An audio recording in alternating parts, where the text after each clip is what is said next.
सिद्धियों के बारे में आज के इस चलचित्र में हम 3 भागों में बात करेंगे। सबसे पहला कि सिद्धियां होती क्या हैं, कैसे समझें कि ये सिद्धि मुझे प्राप्त हो गई है और इसका आपके सामर्थ्य के साथ में किस प्रकार से जुड़ाव है। दूसरा, महाविद्या के साथ में सिद्धि का क्या रहस्य है। ये भाग थोड़ा छोटा रहेगा परंतु महत्वपूर्ण है। और तीसरा, ये सबसे महत्वपूर्ण हो जाता है कि जब हमें तंत्र के कई ग्रंथों में कई महापुरुष भी कहते हैं कि सिद्धियां हमारा लक्ष्य नहीं है, तो फिर सिद्धियों का उल्लेख ही क्यों होता है। हनुमान चालीसा में भी आता है, अष्ट सिद्धि नवनिधि के दाता। तो जब सिद्धियां हमें प्राप्त करनी ही नहीं है तो फिर ये है ही क्यों। इस प्रकार से हम इन 3 भागों के माध्यम से सिद्धियों के बारे में कुछ तात्विक बातों पर चर्चा करेंगे। मेरा ऐसा विश्वास है कि आपको इस चलचित्र से लाभ अवश्य मिलेगा। तो अब हम सबसे पहले बात करते हैं उस पहले भाग की कि सिद्धियां होती क्या है। सिद्धियां केवल वो अष्ट सिद्धि जो कही जाती है जिसमें लघिमा, महिमा, अणिमा, इस प्रकार की इशित्व इत्यादि जो सिद्धियां आती हैं, केवल यही सिद्धियां नहीं होती है।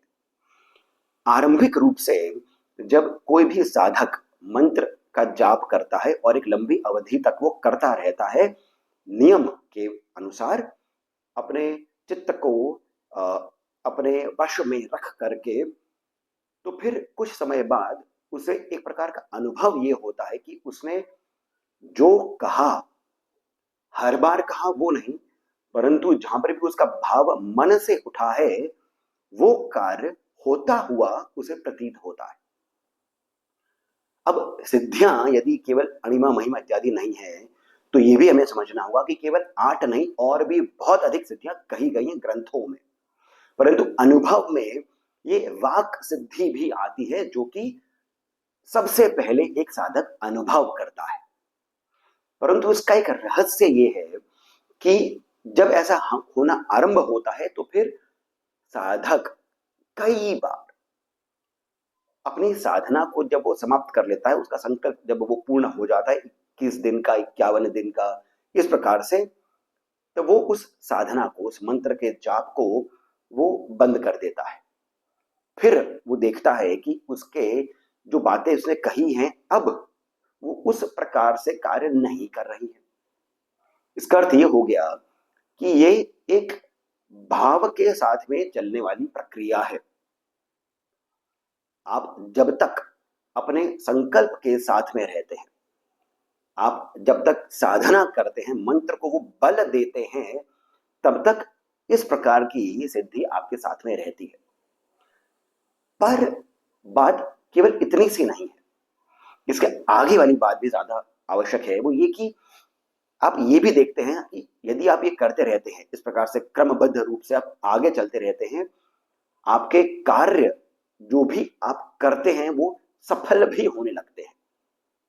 इस प्रकार से जब एक साधक योगी की ओर बढ़ता है, योगी बनने की ओर बढ़ता है अपने मार्ग में, तब ऐसा हमने कई कथाएं सुनी है कि जो सिद्ध महापुरुष हुए हैं वे तो किसी भी वस्तु के तत्वों के साथ ही एक प्रकार से खेल के रूप में उस वस्तु को बदल करके कुछ और बना देते हैं। हाथ हवा में बढ़ाया तो जो वायु के तत्व हैं उनके साथ में वो कुछ इस प्रकार का खेल करते हैं कि सोना बन जाता है।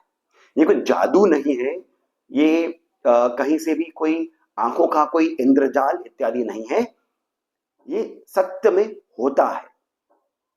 परंतु बात ये आती है कि अनुभव में एक साधक के जब वाक सिद्धि हो जाती है, जब अपने कार्य सिद्ध होने लगते हैं, तो साथ ही साथ उसकी परीक्षा भी ली जाती है और अधिकतर साधक उस परीक्षा में सफल नहीं होते हैं, दंभ आने लगता है। और फिर यहीं पर ही अब हमें चलना होगा महाविद्या के रहस्य को समझने के लिए। इन सभी बातों का हम एक प्रकार से सम्मिलित रूप में अर्थ क्या है हम अंत में समझेंगे। महाविद्या के साथ में तत्व को समझना बहुत आवश्यक है। क्योंकि जो 10 महाविद्याएं हैं सभी इतनी प्रबल हैं कि ये आपको आपके भौतिक जो वस्तु विषय हैं वो क्षण मात्र में आपको प्रदान कर सकती है।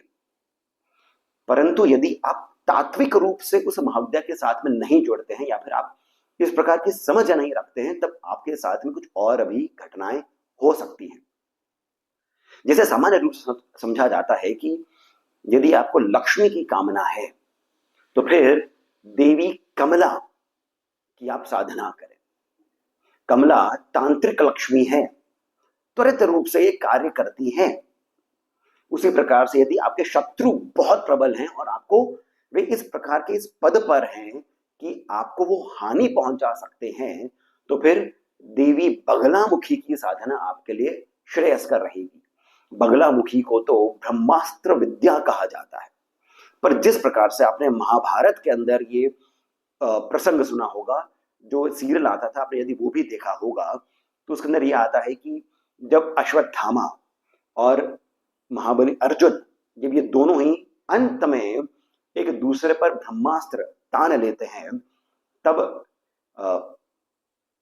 एक ऋषि आते हैं, वो वशिष्ठ है कि विश्वामित्र हैं, वे आकर के दोनों से ये कहते हैं कि आप अपने अपने अस्त्रों को वापस ले लीजिए।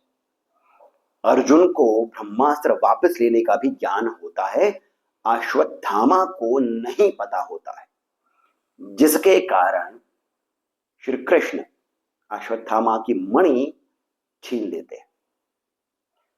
बात यह आती है कि ब्रह्मास्त्र एक ऐसा अस्त्र है जो शत्रु के लिए उतना ही घातक है जितना कि आपके लिए भी। गुरु की महिमा यहां पर आ जाती है। उसी प्रकार से यदि आपके भीतर भय रहता है भविष्य को लेकर के, अपने अभी के समय को लेकर कि आपके साथ में कुछ कुछ ऐसी बातें हो सकती हैं जिससे कि आपके परिवार को हानि हो सकती है, आपके भीतर एक निरंतर भय रहता है, देवी काली की आराधना आपके लिए उत्तम है। अब यहां पर तत्व को समझते हैं।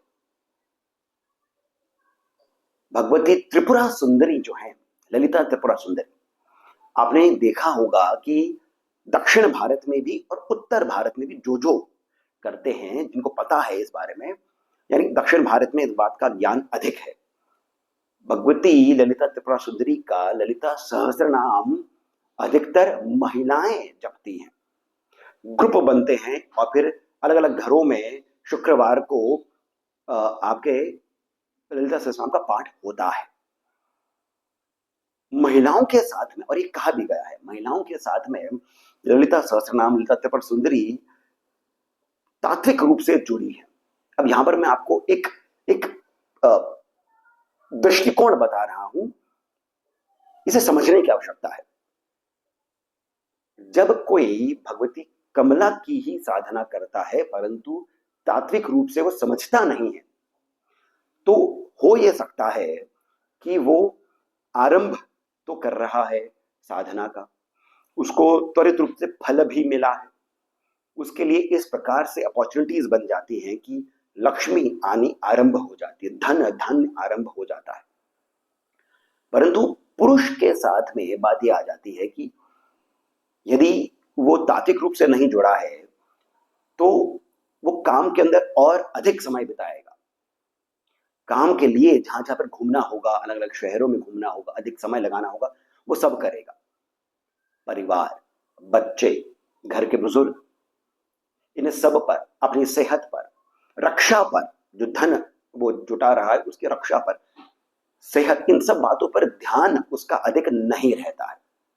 और एक समय ऐसा आता है जहां पर ध्यान अधिक जो धन आ रहा है उस पर हो जाता है, आसक्ति बढ़ जाती है, साधना पर, भक्ति पर, समर्पण पर ध्यान कम जाता है, जिसके कारण ये जो ऊर्जा भीतर से उसके जनरेट हुई है वो उसी के ही अगेंस्ट काम करने आरंभ कर देती है। ऐसे बहुत सारे अनुभव हैं जो कि आप पढ़ने को आपको मिलेंगे। वहीं पर ही जब हम बात करते हैं स्त्री की, देखिए समाज का, और केवल भारत की बात नहीं है, विश्व भर में समाज का पिलर, स्तंभ स्त्री नहीं है। स्त्री तो समाज का बेस है, नींव है। पिलर कह करके हम स्त्री की शक्ति को छोटा नहीं कर सकते, उसे हम केवल एक रूप में नहीं देख सकते, वो तो पूरी पूरी नींव है। एक स्त्री है जो यदि वो ऑफिस भी जाती है तब भी वो बच्चों के लिए उतनी ही समर्पित रहती है। यदि समय नहीं निकाल रही होती है तब उसके मन में एक प्रकार का गिल्ट रहता है। तो एक स्त्री है, वो रुपए बाहर जाके कमा रही है या फिर जो रुपए घर आ रहे हैं उसका बहुत ही समझदारी के साथ में उसके उसका खर्चा करती है। जिस भी रूप में स्त्री घर के अंदर अपना हाथ बटा रही है, वो सेहत का भी ध्यान रखती है, बच्चों का भी ध्यान रखती है, बुजुर्गों का भी ध्यान रखती है, घूमना फिरना इन सब का भी ध्यान रखती है। तो जिस प्रकार से मैं आपको बहुत सरल रूप से एक प्रैक्टिकल तरीके से मैं आपको बातें बता रहा हूं, तो जिस प्रकार से ललिता सहस्रनाम में कहा गया है कि केवल देवी ललिता हैं जो धर्म अर्थ काम मोक्ष आपको प्रदान कर सकती है, तुरीय अनुभव आपको प्रदान कर सकती है, सायुज्य सालोक्य सामिप्य आपको प्रदान कर सकती है। तो इस प्रकार की शक्ति को, बहुत गहरी बात है समझना, शक्ति जब आती है तब आपका जो घड़ा है वो भी उतना ही बड़ा होना चाहिए, नहीं तो घड़ा फट जाएगा, फूट जाएगा। एक स्त्री है जो इस प्रकार की शक्ति को संभाल सकती है। धर्म अर्थ काम मोक्ष इन सब बातों को एक स्त्री समझती है। मैं ये नहीं कह रहा हूं कि पुरुष नहीं कर सकता है, परंतु तात्विक रूप से गुण के साथ में जुड़ते हुए, गुण टैलेंट नहीं होता है, गुण नेचर होता है। प्राकृतिक रूप से जो बात आती है वो गुणों के साथ में जुड़ी होती है। भगवती ललिता त्रिपुरा सुंदरी की जो शक्ति है वो आपको सामर्थ्य प्रदान करती है, धर्म के लिए, अर्थ के लिए, काम के लिए, मोक्ष के लिए। एक स्त्री इन सभी बातों का बहुत ही सम्यक रूप से वो अपने कार्य को, कर्तव्य को निभाती है। ये तात्विक रूप से जुड़ना हुआ। काली के साथ में भी यही बात आती है।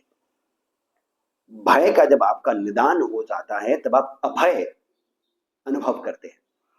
यह अभय यदि आपका भक्ति के साथ में नहीं जुड़ा है, समर्पण यदि इसमें निरंतर नहीं है, तो आपका अभय जो है वो जो रूप ले लेता है वो काली का रूप है। आपका अभय दूसरों के लिए भय प्रदान कर देता है, और ये दूसरे केवल बुरे व्यक्ति नहीं है, आपके अंदर दंभ आ सकता है, फिर आप ही का अहित होगा। इसी कारण सिद्धियां जो हैं उसके अंदर जब तक भक्ति नहीं होगी, समर्पण नहीं होगा, और इसी कारण कहा जाता है कि साधक को निरंतर अपनी साधना करते रहनी चाहिए। पहले वर्ष में आपको वाणी पर सिद्धि प्राप्त हो सकती है, आपको आपके कार्य सफल हो सकते हैं, परंतु यदि आप निरंतर नहीं करते रहेंगे तो लहर की तरह ये बात आती है, लहर आई, आपको कुछ बातों का अनुभव हुआ, फिर बाद में सभी बातें चली जाती है। गुरु की महिमा यहां पर इसी कारण आती है। गुरु आपको निरंतर टाइट करते रहते हैं, गुरु आपको निरंतर नियम पूर्वक चलने के लिए कहते रहते हैं, धर्म पूर्वक चलने के लिए कहते रहते हैं। अब यहीं पर ही हम तीसरे भाग की ओर बढ़ते हैं कि जो सिद्धियां हैं उनके बारे में यदि ये कहा जाता है, गुरु भी कहते हैं, महापुरुषों ने कहा है कि सिद्धि आपका लक्ष्य नहीं है, तो फिर सिद्धि होती ही क्यों है? सनातन में पलायन का कोई मार्ग नहीं है।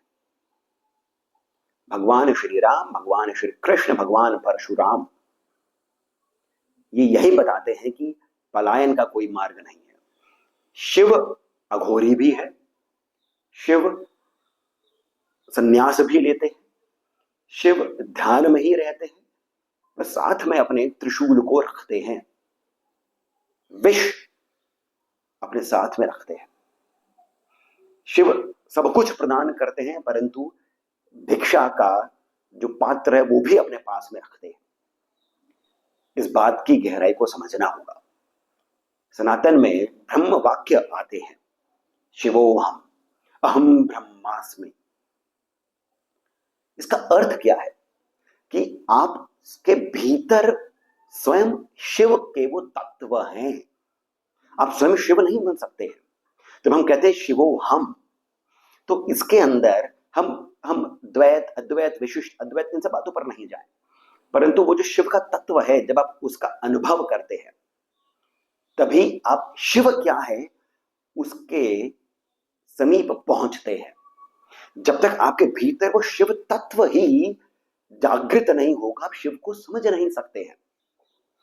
यदि आपको समझना है कि एक राजा किस प्रकार से अपना कार्य करता है और आप केवल एक प्रजा का भाग हैं, तो आप कितनी भी बुराई कर लें, आप कितने भी आप कोशिश कर लें, राजा का कर्तव्य क्या है, वो किस प्रकार से अपना कार्यभार संभालता, आप समझ नहीं पाएंगे। आपको कम से कम एक दिन के लिए तो राजा बनना पड़ेगा इस बात को समझने के लिए कि उसके पास कितना भार है। हम यूं ही कह देते हैं, क्रिकेट देखते हैं कि अरे ये तो उसने ऐसा शॉट मार दिया, ऐसा कैच नहीं करा। आप सत्य में उस समय ग्राउंड पर रहिए, 80,000 लोग आपके आसपास हैं, एक कैच छूटा तो हुटिंग हो जाती है। आप वो खेल के तो देखिए, तब आप बात कर सकते हैं। यानी कि जैसे मैंने पहले भी कहा, पलायन का कोई मार्ग नहीं है। आप सिद्धियों के साथ आप उस शक्ति का अनुभव करिए, करना आवश्यक है, परंतु यहीं पर ही जैसे मैंने पहले भी कहा, परीक्षा आ जाती है। क्या आपके भीतर वो पात्रता है? पात्रता का अर्थ होता है कि पात्र आपका कैसा है, कितना गहरा है, कितना बड़ा है, व्यापक है। यदि थोड़ी सी सिद्धि के साथ, थोड़े से बल के साथ आपके भीतर दंभ आ जाता है, आपका लोभ बढ़ जाता है, काम बढ़ जाता है, तो फिर ये आपके लिए अहित होगा। बिना गुरु के जब शक्तियां आती हैं तो फिर आपके लिए वो हानिकारक हो सकती हैं। तो सिद्धियां क्यों बताई गई हैं, क्यों उल्लेख आता है, वो इसी कारण आता है कि आप पहले शिव की शक्ति का आप अनुभव करिए। देवी कितनी प्रचंड है, प्रबल है, उसका एक तृण मात्र भी यदि आप उसकी ऊर्जा को धारण कर सकते हैं, तब आपको समझ में आएगा कि शक्ति क्या है। और फिर धारण करने के बाद यदि आपके भीतर स्थित प्रज्ञ की भावना जागृत होती है, वो भाव आपके भीतर एक स्थायित्व का आता है, तब ही आप तुरीय का अनुभव कर सकते हैं। भगवान परशुराम शस्त्र और शास्त्र को धारण करते थे क्योंकि वो दोनों की सम्यक शक्ति को अपने भीतर समाहित करके रखते थे। दुर्वासा ऋषि के पास में कमंडलू में जल हमेशा रहता था, परंतु वो हर किसी पर यूं ही उसे श्राप नहीं देते फिरते थे। क्रोध करते थे परंतु श्राप नहीं देते फिरते थे। बात यही आ जाती है कि सिद्धियों का अनुभव करना आवश्यक है।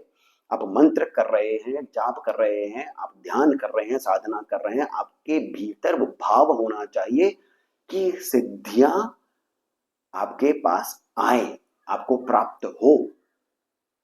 परंतु जब तक समर्पण नहीं है सर्वप्रथम गुरु के ऊपर, वो गुरु साक्षात आपके साथ हैं, यानी इस धरती पर आपके कोई ना कोई गुरु है, या फिर आप शिव को, हनुमान को, किसी को भी आप गुरु मान करके वो समर्पण नहीं रखते हैं, आपका अहित होने के चांसेस ज्यादा है।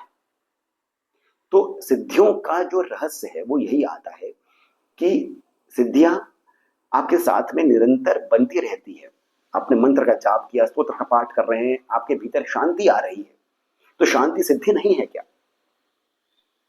आपको बाहर के जितने भी उहापोह है, जितना भी ऊपर नीचे बातें आपके जीवन में होती रहेंगी, यदि आपके भीतर स्थायित्व का भाव आ रहा है, स्थिरता का भाव आ रहा है, तो क्या ये सिद्धि नहीं है?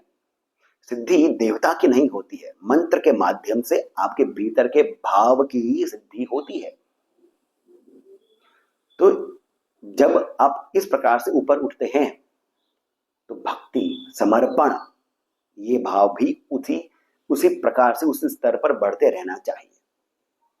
तो आशा करता हूं कि आपको यहाँ पर सिद्धियों का गहरा रहस्य महाविद्या के साथ में किस प्रकार से जुड़ा है, ये सब बातें आपको कुछ हद तक, कुछ एक एक लेवल तक स्पष्ट हुई होंगी। जो बातें मैंने कही हैं केवल वही हैं ऐसा भी नहीं है, इसके अंदर और भी बहुत गूढ़ रहस्य आते हैं, परंतु ये सरल शब्दों में आपको मैंने कई सारी बातें बताई हैं। यदि आपको इससे लाभ होता है तब मेरा आप सभी से अनुरोध है कि आप इस चलचित्र को लाइक अवश्य करिए, हमारे चैनल को सब्सक्राइब करना नहीं भूलें और कमेंट सेक्शन में जो पहला कमेंट पिन है वहां से पेटीएम, जीपे इत्यादि के माध्यम से जितना अधिक हो सके आप हमें श्री सहयोग भी प्रदान करें, बहुत अधिक प्रोत्साहन मिलता है। इसके साथ मैं सिद्धार्थ आप सभी से जानकारी लेता हूँ। धन्यवाद।